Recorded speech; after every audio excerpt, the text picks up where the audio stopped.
మనను రూపాంతరంగా మార్చేది ఎవరు? పరిశుద్ధ లేఖనమే, యెహోవా ధర్మశాస్త్రం.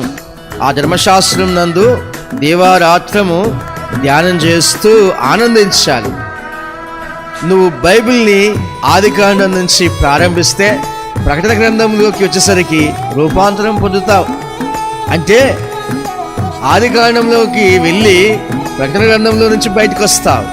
అప్పుడు నీలో ఉన్న స్వభావం పూర్తిగా మారిపోతుంది. ఎలా మారుతావు? దేవదూత వలె మారిపోతావు.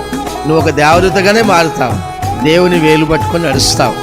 ఆయనతో నువ్వు, నీతో ఆయన. అప్పుడు మీరిద్దరు కలిసి పనిచేస్తే అసాధ్యమే లేదు. అన్నీ సాధ్యం, అన్నీ సాధ్యం. శత్రువులు ముందుకు వచ్చినా వారు నిలవలేరు.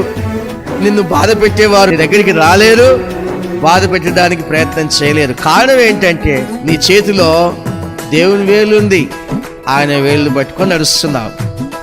వాక్య భాగంలో రాబడిన మాట, మహోన్నతుని చాటున నివసించువాడు సర్వశక్తుని నీడను విశ్రమించువాడు. దేవుని నీడ నీ మీద ఉన్నప్పుడు అంతా జయమే, అంతా విజయమే. ఇంకో విషయం, ఎప్పుడు సమాధానం ఉంటుంది, ఎప్పుడు నెమ్మది ఉంటుంది, ఎప్పుడు ఆనందం ఉంటుంది. ఆయనతో మనం ఉన్నప్పుడు, మనతో ఆయన ఉన్నప్పుడు మనం బహుగా ఫలించటానికి కారణమవుతుంది.